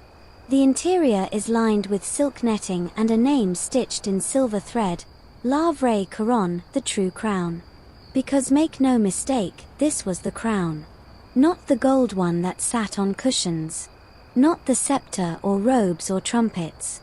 It was this cascade of perfect hair, this movement of curls that caught the light just right as Louis or Claude, or Jacques, or Henri turned his head to deliver a blessing, or a withering glare, or a half-smile that could launch wars. You take a step back and look again at the room full of mannequin kings. And something eerie settles in your chest. Because in a palace obsessed with image, was anyone ever really themselves? These impersonators were trained not just to look like Louis, but to think like him. They memorized his gestures, his favorite phrases, the precise weight shift of his royal walk. One journal describes hours spent practicing how to frown without creasing the brow, to maintain the illusion of divine serenity even when itching under a dozen layers of brocade. There's something tragic in that, isn't there? To be so perfectly someone else, you forget who you are. You glance at one wigged mannequin, its mouth parted slightly in a half-smirk. The plaque reads, Henri Ledoux, 1679 to 1685. Beneath it, he only ever spoke as Louis. Even in sleep. You whisper, sleep tight, Henri. Then keep walking. At the far end of the room, a narrow spiral staircase leads up to a mezzanine balcony. There you find the training mirror, a curved glass panel that warps and magnifies your features just enough to match the exaggerated grandeur of the king. Stand there, adjust your shoulders, tip your chin just right, and you too can become a sun king for a moment. You try it. The wig isn't on your head, but in your mind, you feel it settle. A touch heavy. A little itchy. Powerful. but lonely. You step back. Below, the 12 Louis mannequins still stand in silence. 12 versions of the same man. 12 shadows of the sun. And above them all, suspended from the ceiling like a comet mid-flight, dangles a final mannequin. Its arms outstretched, its powdered curls frozen mid-swoop, its eyes closed in blissful ignorance. No plaque. No name. Just someone who once played a god and forgot they weren't one. You leave the room quietly.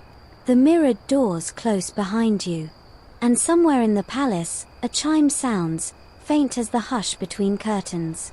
You emerge from the room of royal impersonators a little shaken, like you just walked out of a dream you can't quite explain. The palace corridor before you is cooler now, dim, with long shadows from tall candelabras dancing across the floor. Your steps are hushed against velvet runners. You pass a servant's alcove, a forgotten water pitcher, and finally, a low doorway, half hidden behind a curtain of golden tassels. This one isn't grand, but it leads somewhere important.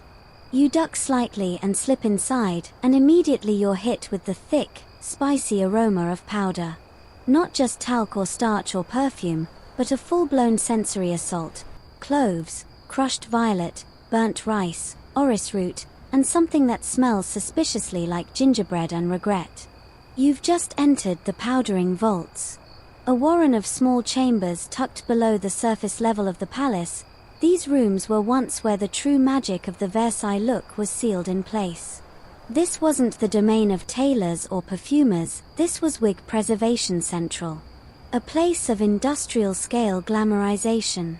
Powdering, to the 17th century elite, was what filters are to influencers, non-negotiable. Wigs were not merely powdered for looks, they were transformed by it. A bland brown mass could become a cloud of moonlight, a cascade of frost, a puff of militarized charisma depending on the composition. And the king?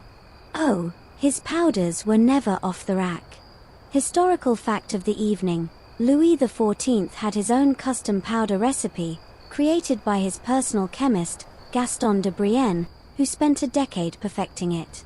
The final blend was equal parts starch, ground pearl, crushed lavender, and a trace of white lead, which, yes, was wildly toxic, but that's what made it cling so beautifully to every strand of hair. You pause beside a labeled urn. Hiver Royal. Royal Winter. The powder is faintly bluish, and if you tilt your head, it shimmers like crushed icicles. This one was used for winter court events, designed to reflect candlelight in a way that made wigs appear lit from within. The effect? A sort of divine, haloed glow. Very modest. And very deadly. Let's be clear, everyone at court knew these powders were harmful. Some wore protective linen underwigs to keep the powder off their scalps. Others developed bizarre rituals involving lemons, vinegar, and olive oil to cleanse their heads afterward. None of it worked. But it looked amazing. You step into the next vault. Here, the shelves are stacked high with glass jars. Handwritten labels in swirling script. Crepuscule, Soleil Doux, Matin Glacé. You open one, sneeze immediately, and feel your sinuses beg for mercy. This one smells like powdered sugar and old secrets. Standing in the middle of this room is a powdering mannequin, affectionately named Marquis du Pouf. He's got a pained expression and is permanently fixed in a posture of slight defiance, arms akimbo. A plaque beneath him reads, "Used by apprentices for powdering practice. Please do not pat his head. He hates it." You can't resist. You pat his head. He creaks slightly in protest. Serves you right. This is where we find tonight's fringe tidbit. Versailles had a competitive underground powdering circuit. Stylists and valets would gather at night, secretly, in unused salons, to battle for who could powder a wig fastest and most beautifully without clouding the air. The record, held by a man known only as Le Brûliard, was a full 3-foot Baroque updo dusted flawlessly in 46 seconds. He later disappeared in a tragic accident involving an experimental glitter compound. You chuckle. Of course he did. The powder wasn't just for color, either. Certain blends were status indicators. Pastel pink powders were favored by courtiers who aligned with Madame de Montespan. Soft violet indicated someone loyal to the queen. And anyone wearing matte white.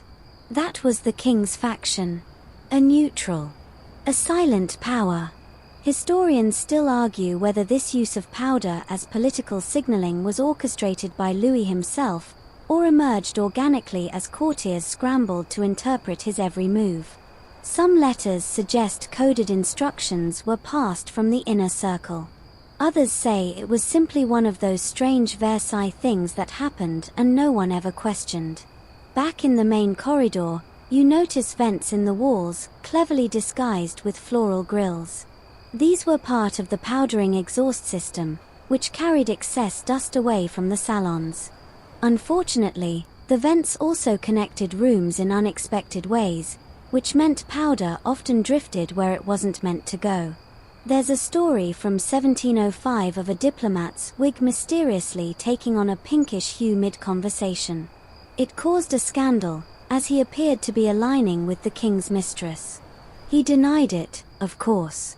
Blamed it on rouge pollen. Sure.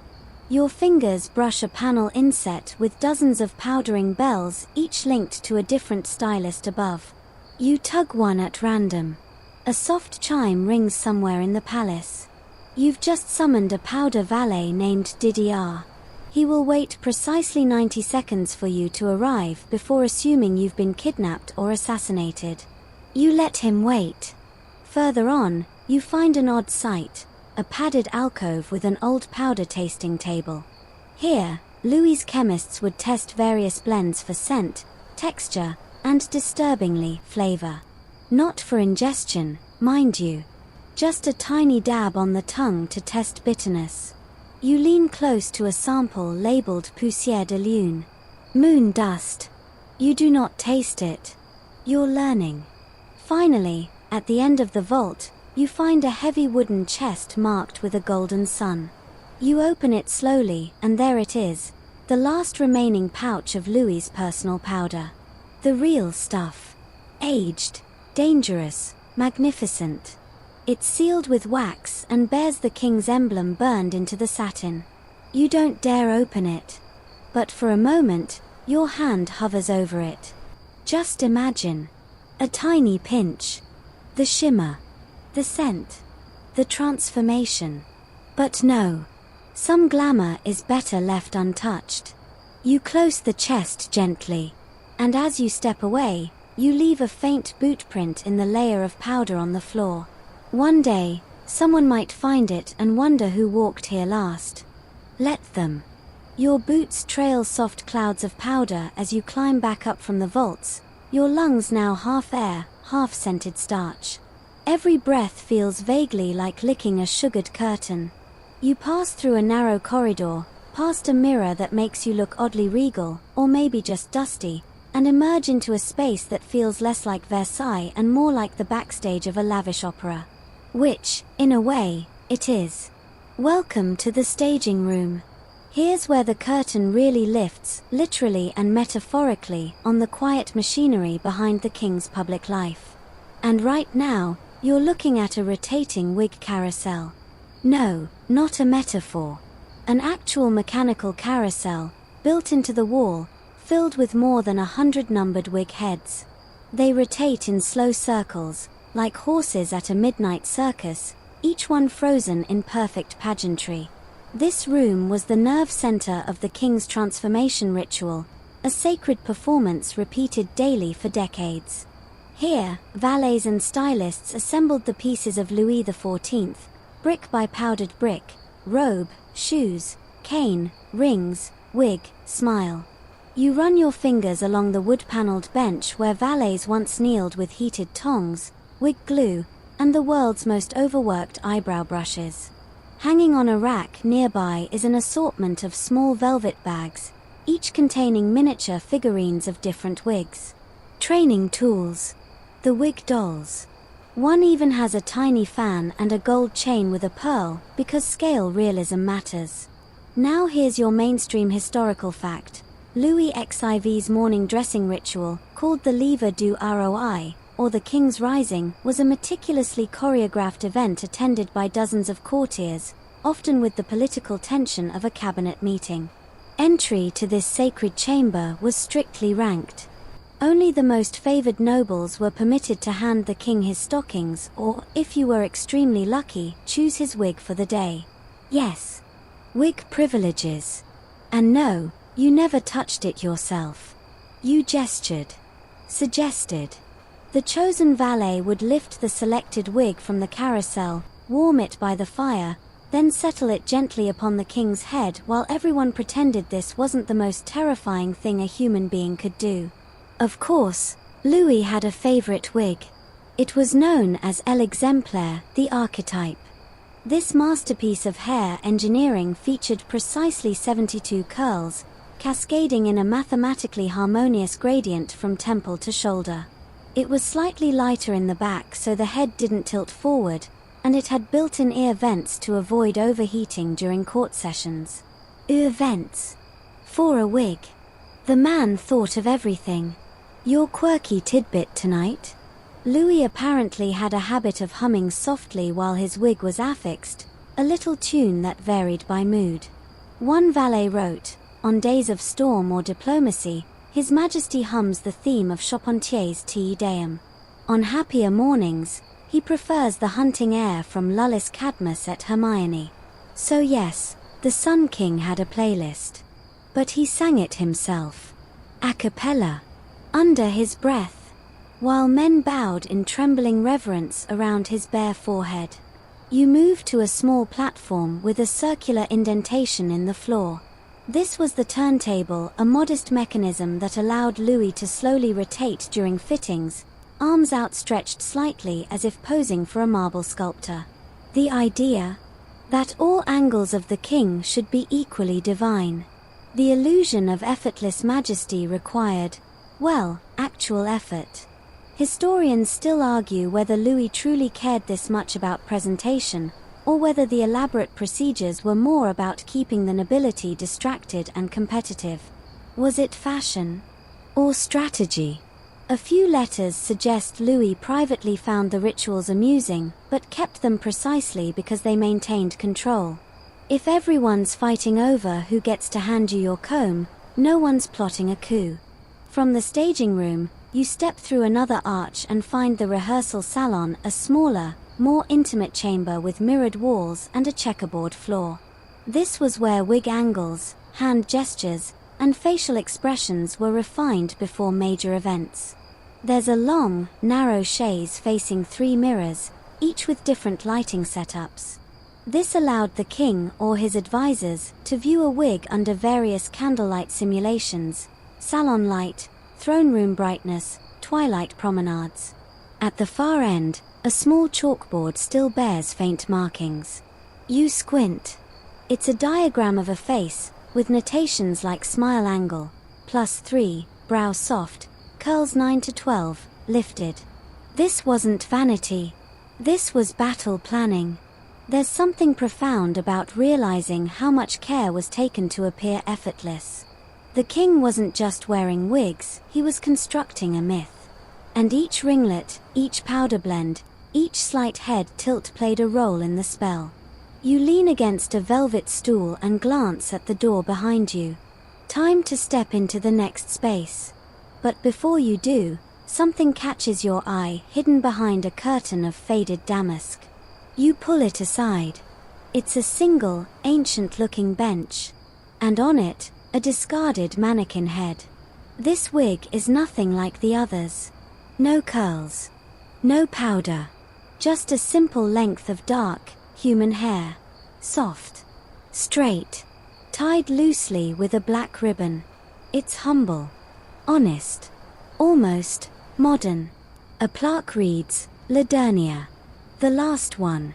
According to palace legend, this was the final wig Louis ever wore in private, toward the end of his life, when ceremony gave way to exhaustion. when the myth of the Sun King began to fade into a softer light. This wig wasn't meant for courts or portraits or godlike displays. It was for sitting by the window, for breathing, for just being a man who had once ruled like a deity and was now content to be human. You stare at it for a while and wonder what it must have felt like to remove the last curl for good, to let the sun set. You leave the rehearsal salon quietly, almost reverently, still thinking about Ladernia. The simple ribbon. The silence it must have carried. It's the kind of image that lingers behind your eyes long after you've turned away. But Versailles doesn't stay quiet for long. Your next steps lead you upward, stone stairs spiraling like the inside of a conch shell. Each level rises into thinner air, and soon you're high above the gilded halls, the chandeliers, the perfumed ministers and powdered flatterers. You're heading to the attic wings, the secret domain of those who made it all happen, the wigmakers of Versailles. You duck through a low, warped doorway into what feels like another world entirely. The ceiling bows just above your head, sloping with the roofline. Sunlight seeps in through porthole windows, illuminating a haze of dust and hair. Everywhere you look, there are wigs in progress, half-finished coils pinned to cloth mannequins, braids suspended from hooks, curls drying on racks like garlands of spaghetti. This is the hive. And it's buzzing. Historical fact of the hour: by the late 1600s, Versailles employed over 80 full-time wigmakers, and dozens more apprentices, assistants, and curl boys. These weren't humble tradesmen, they were elite artisans, sworn to secrecy, many trained in secret techniques passed down like sacred rites. To touch the king's wig was to touch the sun itself. And failure? Well, failure was not an option. One wrong cut, one flattened curl, one off-note powder blend, careers were ended for less. You wander deeper, through narrow lanes formed by workbenches and hanging lace. You pass a workstation labeled Atelier des Tresses, the braid workshop. Beside it, La Boucle Royal, the royal curl room. That one smells faintly of cinnamon and scorched wool. The artisans here lived above their work. Literally. Each wigmaker had a narrow cot shoved beneath their station, a trunk of personal effects, and a shelf for tools. Some didn't leave the attic for weeks. A popular saying among the palace staff was, "They don't sleep, they set overnight." And tonight's quirky tidbit. One infamous wigmaster, Frederick Dumille, trained a pet raven named Pompon to help organize wig types. The bird could differentiate over 20 styles by sniffing the padding and pecking at the appropriate rack. It also occasionally stole rings from careless apprentices and dropped them into a tin labeled gifts for the king. Pompon was eventually honored with his own miniature wig. It had 3 curls and a ceremonial plume. You pause by a stained glass window depicting a saint with an absolutely immaculate side part. There's something beautiful about the devotion here. These were the unsung mythmakers, the laborious behind the illusion. If Louis was Apollo, they were the candle bearers, holding the light just right so the god could glow. Of course, it wasn't all curls and camaraderie. Historians still argue whether the Wigmakers Guild at Versailles was part of a larger underground information network. There are letters, some intercepted, others preserved in family archives, that suggest certain wigmakers served as informal spies, passing news between court factions by subtly altering hairstyles or powder colors. A twist tighter on the left side meant betrayal. A tucked braid could signal loyalty. Maybe it's romanticized. Or maybe, when you spend your life handling someone's scalp, you learn what they're hiding.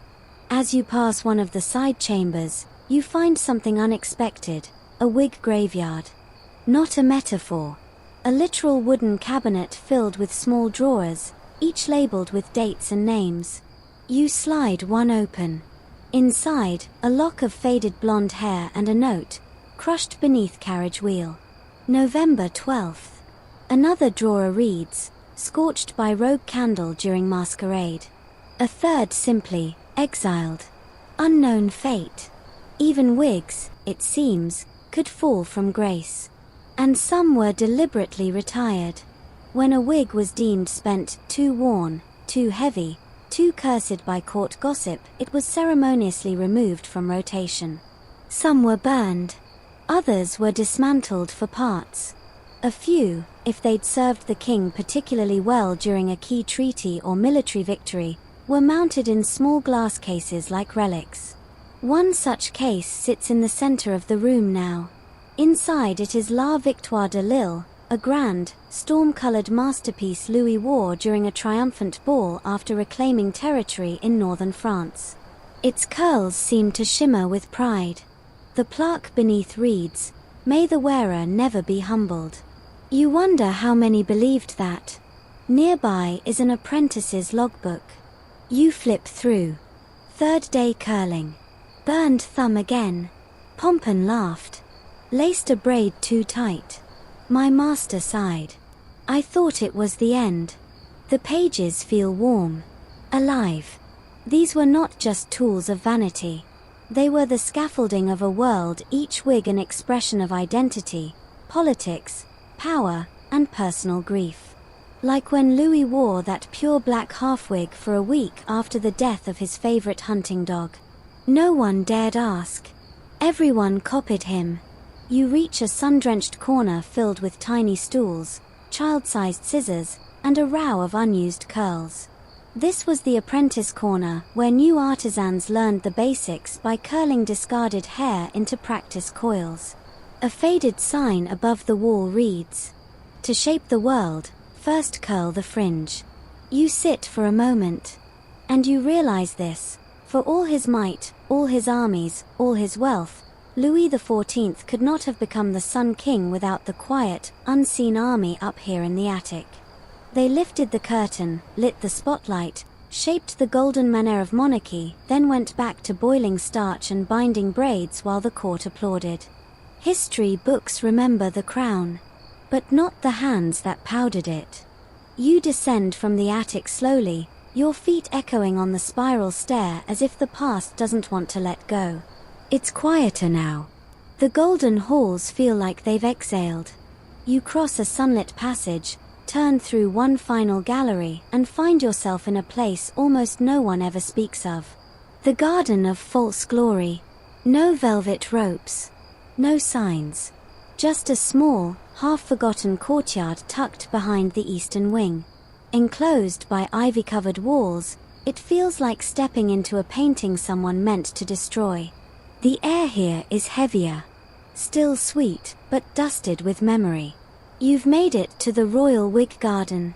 At first glance, it looks like a typical formal parterre, manicured hedges, symmetrical walkways, stone urns.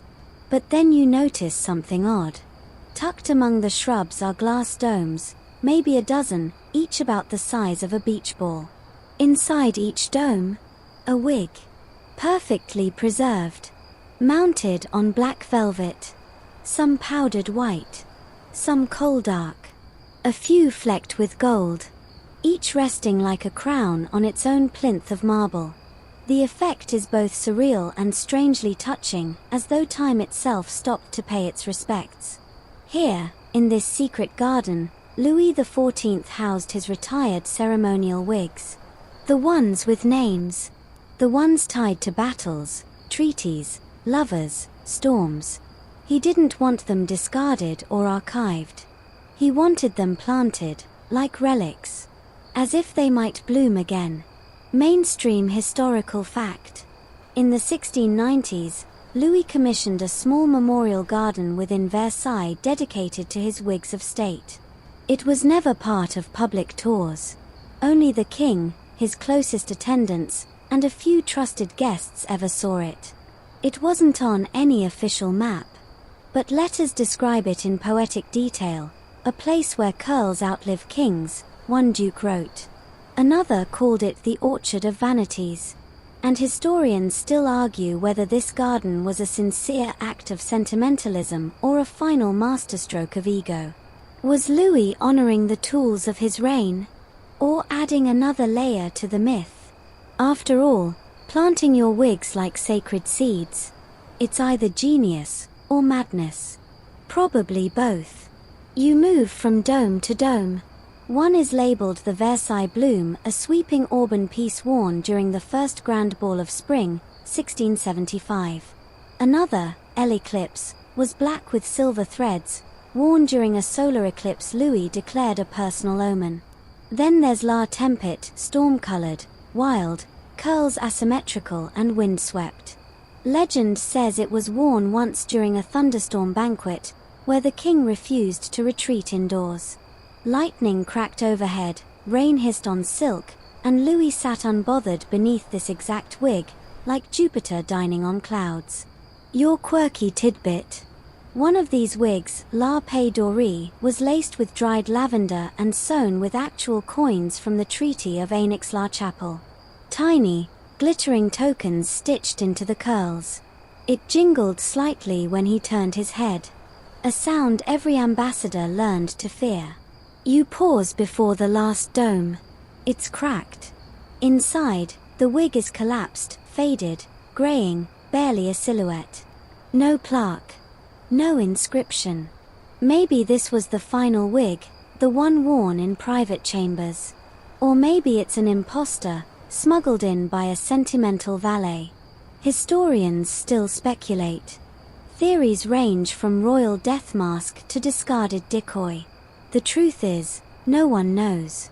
And in the end, does it matter? Because this garden isn't about hair, or fashion, or even power. It's about legacy, how we construct it, mourn it, and leave it behind. You walk the path slowly, and as you do, something soft drifts through the air. It smells faintly of starch, of lavender, of the centuries. This is where the myth ends. Not with a roar of trumpets, but with curls in glass jars. And silence. You sit on the stone bench in the center of the garden, watching the last light stretch across the domes like fingers brushing a sleeping face. The breeze carries a faint rustle from the hedges, and maybe, just maybe, you hear a whisper of laughter. Or powder settling. Or wig curls shifting under glass. Hard to tell. This moment feels slow, gentle. The kind of quiet that only comes after the story ends. And it's okay. You've earned it. You've wandered through ceremony and spectacle, myth and moose. You've heard the crackle of candlelit curls, walked the attics of devotion, and stood where no one clapped, but everything mattered. And now it's time to let it go. The wigs are still. The palace sleeps. Even Pompon the Raven, wherever he ended up, is probably dreaming of lace and toast crumbs. So rest your head. Let the curls fade. Let the powder settle into the soil. Tomorrow, the Sun King will rise again in the books. But tonight, he's just a man under stars, surrounded by the quiet ghosts of his glory. You're safe here. Close your eyes. Breathe in the starch and lavender one more time. And sleep.